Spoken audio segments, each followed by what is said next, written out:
उत्पादन भी इतना अच्छा नहीं है उनके यहाँ, दूसरे देशों से आती हैं तो उस पर निर्भर रहना पड़ता है, तो इकट्ठी खरीद के भर के रखना है। और खाना बनाने की चूंकि परंपरा नहीं है तो एक बार खाना बना देना है, सप्ताह भर उसी को खाना है, रिपीट करना है। तो ये उनकी प्रॉब्लम थी। उस प्रॉब्लम को सॉल्व करने के लिए उन्होंने फ्रिज बनाया। बाद में क्या हुआ, उसी फ्रिज से प्रॉब्लम और बढ़ी। मैंने आपको बताया कॉन्स्टिपेशन बहुत हुआ, उसके बाद क्लोरोफ्लोरोकार्बन की बात आई, एमिशन की बात आई, ओजोन की डिप्लीशन की बात आई, तो उन्होंने कहा इसको रिजेक्ट करो, ये फालतू की चीज है। अब कैलविनेटर कंपनी को लगा कि अगर ये सब रिजेक्ट हुआ तो हमारा तो सब डूब जाएगा पैसा, इतनी मशीनें बना के खड़ी हुई हैं। किसी ने उनको कहा कि तुम हिंदुस्तान चले जाओ और एक ले जाओ और किसी तरह से इसको ले जाके तुम इसको स्टेटस सिंबल बना देना, एडवर्टीजमेंट ऐसा करना कि हर एक को लगने लगे कि ये स्टेटस सिंबल है, तो बस तुम्हारा काम चल जाएगा। वो आ गए लेके यहाँ पे, और भारत की सरकार से उन्होंने एग्रीमेंट भी कर लिया। फिर उन्होंने एडवर्टीजमेंट दिखाना शुरू किया। तो मैं बराबर आपको बता रहा हूं, सबसे पहले टेलीविजन का एडवर्टीजमेंट आता था कि अगर आपके घर में टीवी नहीं है, फ्रिज नहीं है, तो आपका घर बहुत घटिया है, बेकार है, आप फालतू आदमी हैं, आप स्मार्ट नहीं हैं, आप आगे नहीं बढ़ सकते हैं, वगैरह वगैरह। तो रोज रोज जब कोई आपको ये बात कहेगा, बार बार कहेगा, तो किसी ना किसी दिन तो आपको झक चली जाएगी कि चलो खरीद ही लाओ अब इसको। तो हमने क्या किया, वो खरीद लाए अपने घर में, अब रख लिया हमने।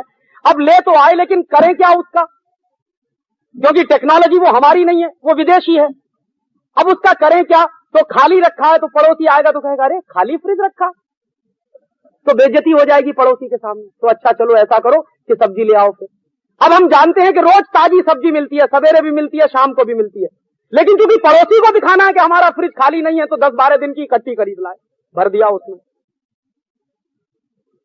अब सब्जी भर दी, अब कुछ हिस्सा खाली पड़ा हुआ, उसका क्या करें। तो हम जानते हैं, मेरी मां मुझको बचपन से कहती थी कि देखो आटा कभी भी छोड़ना नहीं चाहिए, और मेरी मां को मैंने बचपन से देखा और वो मुझे अभी भी याद है कि अंत में आटा अगर सरप्लस बचा तो चाहे तो कुत्ते की रोटी बना दिया, चाहे तो किसी की रोटी बना दिया, खिला दिया, कभी भी आटा तो मैंने एक दिन पूछा तो उसने कहा ये खराब हो जाता, शायद उसमें फर्मेंटेशन हो जाता होगा। तो मेरी मां शायद वो साइंटिफिक बात नहीं जानती कि फर्मेंटेशन हो जाता होगा, खराब हो जाता होगा वगैरह, तो खैर नहीं। फिर क्या हुआ, अब आ गया फ्रिज, तो आटा तो बचा नहीं है भाई, नहीं तो रखेंगे क्या इसमें, और रखेंगे नहीं तो दिल को शांति कैसे मिलेगी कि ये आया है तो इसका कुछ तो करें। तो जानबूझ के आटा बचाना चालू कर दिया।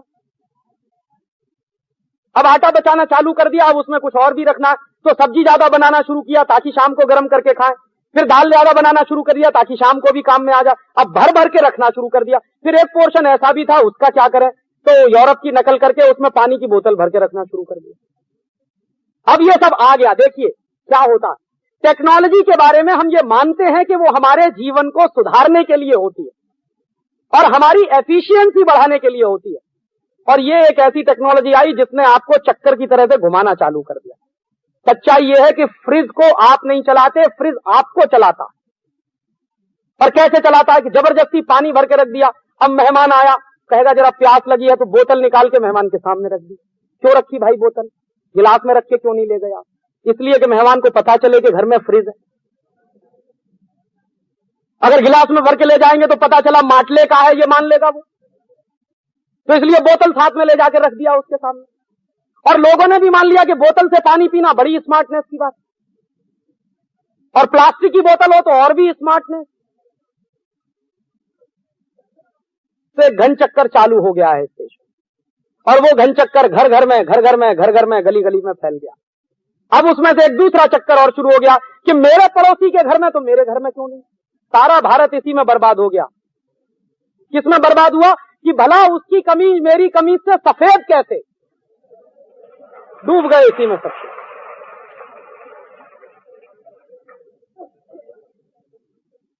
अब सारी की सारी इंटेलिजेंसी और इंटेलेक्ट इसी में डूब गया कि उसकी कमीज मेरी कमीज से सफेद है।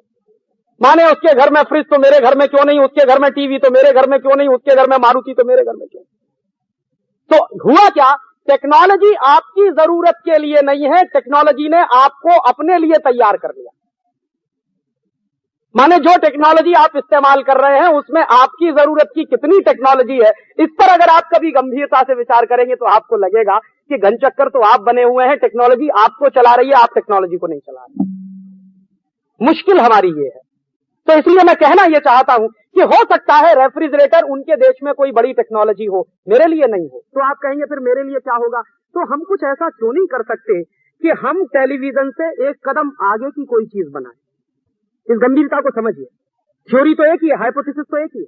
तो उन्होंने जो एमिशन हुए इलेक्ट्रॉन है, जो एमिटेड इलेक्ट्रॉन है, उनका इस्तेमाल किया और उसके इस्तेमाल से उन्होंने पिक्चर भी बनाया, साउंड भी दिया। हो सकता है हम हमारे लिए कोई चीज बनाएंगे तो टेलीविजन से एक कदम आगे की होगी, टेलीविजन नहीं हो सकती। और जब हम ऐसा सोचना शुरू करेंगे तभी हम यूरोप और अमेरिका से आगे जाएंगे, नहीं तो हमेशा उनके पीछे रहेंगे कटोरा लेके।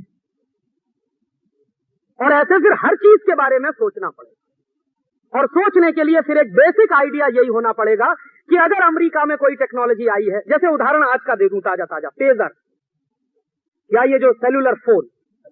तो पेजर आया, क्यों आया? मेरे कुछ दोस्त हैं, कहते हैं अरे तुम तो इलेक्ट्रॉनिक्स के आदमी हो, काहे को ये सवाल पूछते? मैंने कहा इसलिए सवाल पूछ रहा हूं कि मैं इलेक्ट्रॉनिक्स का आदमी हूं, मैं समझना चाहता हूं कि इस पेजर की जरूरत क्या। कहने लगा ये पेजर आएगा तो इससे एफिशिएंसी बढ़ जाएगी। तो मैंने कहा अच्छा ठीक है, हिसाब लगाता हूं कितने दिन में एफिशिएंसी बढ़ती है।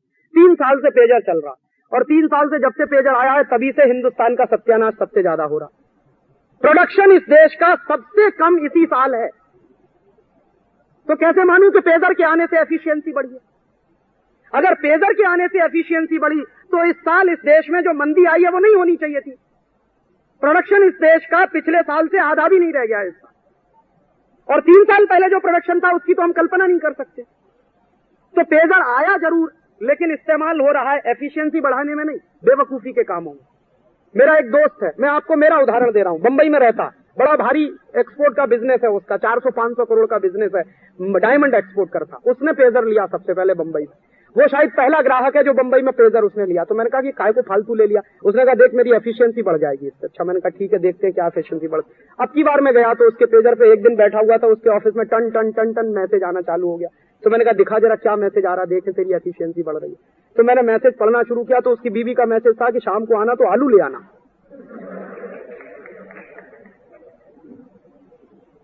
और आलू के साथ साथ कुछ वो भी ले आना, कांदा भी ले आना, क्योंकि घर में खत्म हो गया। अब ये मैसेज आया पेजर पे। मैंने कहा इससे तेरी एफिशिएंसी बढ़ रही है कि अगर तुझको आलू ही और कांदा ही लाना था तो बिना पेजर के इस देश में तू जब सवेरे निकला घर से तो तेरी बीवी कह सकती थी तुझको, या तू तेरी बीवी से पूछ सकता था कि शाम को जब मुझे वापस आना है तो आलू ले आऊं, कांदा ले आऊं। और ये जो घटना मैंने बताई, ज्यादा पेजर का इस्तेमाल ऐसे ही इडियोटिक काम के लिए हो रहा है, उससे कोई एफिशिएंसी नहीं बढ़ रही है, कोई प्रोडक्शन भी नहीं बढ़ रहा है। और ऐसे ही सेलुलर फोन आ गया, सेलुलर फोन आ गया तो भी हमने माना कि हमारी बड़ी भारी एफिशिएंसी बढ़ने वाली है। आपको मालूम नहीं है, सेलुलर फोन से एफिशिएंसी बढ़ेगी तब आपको दिमाग का कैंसर जरूर हो जाएगा। ये आप लिख लीजिए कहीं, क्योंकि सेलुलर फोन पर जितनी लंबी बात आप करेंगे सबसे ज्यादा खतरा उससे होता है मेडुला को। मेडुला समझते हैं? हाइपोथैलेमस के पास एक छोटी सी डिब्बी होती है, और अगर वो मेडुला आपका बर्बाद हुआ तो आपका दिमाग खराब हो जाएगा, कैंसर हो जाएगा।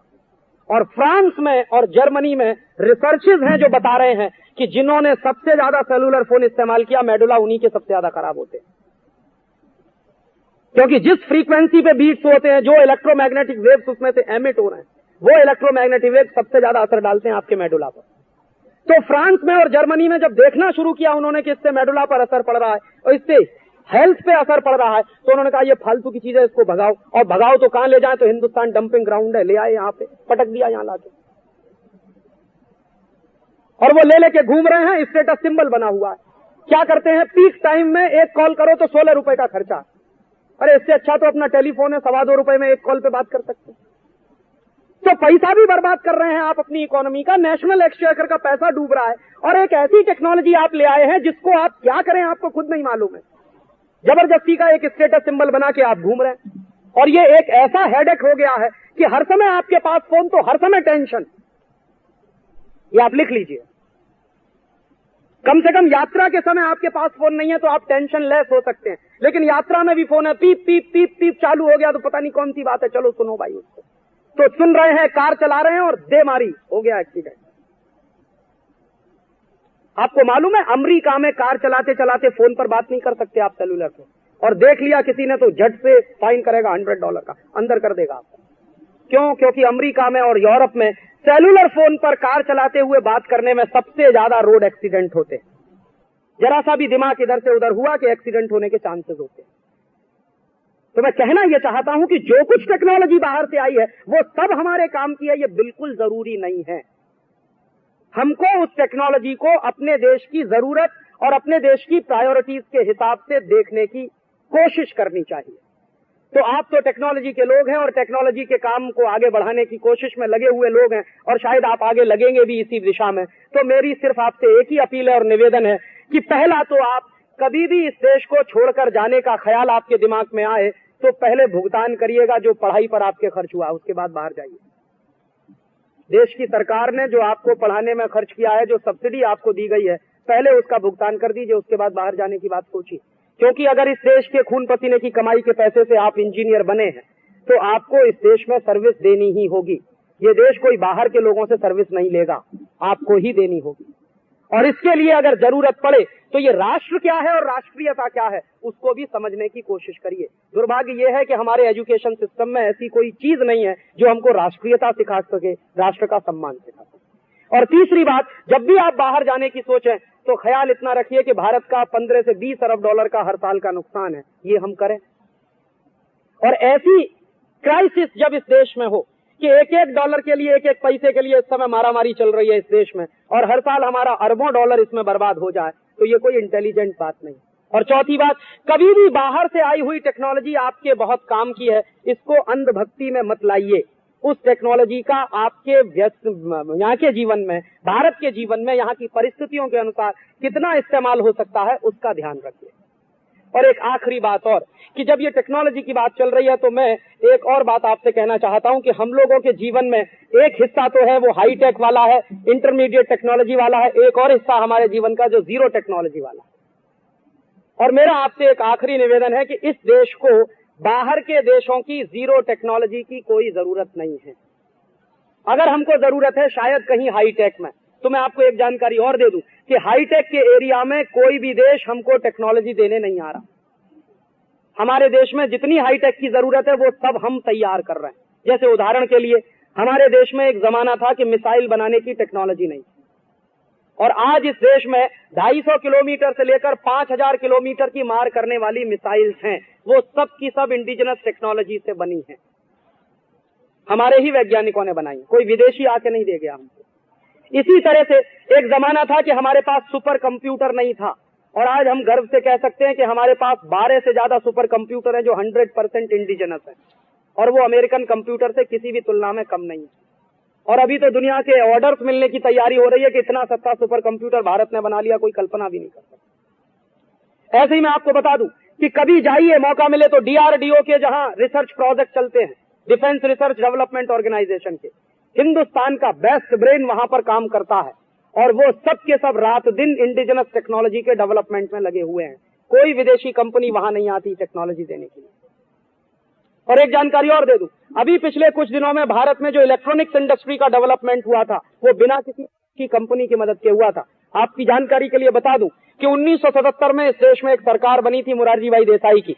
उस मुरारजी भाई देसाई की सरकार ने क्या किया था? मुरारजी भाई देसाई की सरकार ने IBM नाम की अमेरिकन कंपनी को हिंदुस्तान से गेट आउट किया था, और IBM नाम की जब अमेरिकन कंपनी को गेट आउट किया हिंदुस्तान से, तभी इंडियन इलेक्ट्रॉनिक इंडस्ट्री का जन्म भी हुआ इस देश में। और आज हम इस स्थिति में है कि ना सिर्फ अपने देश की जरूरतें पूरी कर सकते हैं बल्कि एक्सपोर्ट की क्षमता भी हमारे पास जबरदस्त है। तब जब हमारी हैसियत इतनी अधिक हो गई है तो अमेरिका कोशिश कर रहा है कि इंडियन इलेक्ट्रॉनिक इंडस्ट्री को बर्बाद कर दिया जाए। तो उसके लिए क्या चल रहा है? हमारे देश में पिछले 40-50 साल में जो भी इंडिजिनस टेक्नोलॉजी हमने डेवलप की है और जहां पर हम सेल्फ सफिशिएंट हैं, सेल्फ रिलायंट हैं, उसी सेक्टर पर अभी सबसे ज्यादा अटैक हो रहा है अमेरिका और यूरोप की तरफ से गैट के माध्यम से। आपको मालूम है हमारे देश में जो पेटेंट एक्ट है उसमें कभी भी प्रोडक्ट पेटेंट नहीं होता, प्रोसेस पेटेंट ही होता। और चूंकि प्रोसेस पेटेंट का प्रोविजन हमारे यहाँ है और हमारे देश के इंडस्ट्रीज के सभी सेक्टर में पेटेंट होता भी नहीं है, कुछ ही सेक्टर में पेटेंट होता है। उसका कारण यह है कि हमारे यहाँ ज्ञान पर किसी का विशेष अधिकार नहीं माना जाता, ज्ञान पूरे समाज के लिए उपलब्ध होता है, इसलिए पेटेंट की कल्पना भी नहीं है। और मैं कभी कभी यही कोशिश करता हूं समझने की कि मान लीजिए जिस आदमी ने सबसे पहले इस देश में व्हील का इन्वेंशन किया होगा, अगर उसने कभी पेटेंट करा लिया होता व्हील पे, तो क्या होता इस देश का?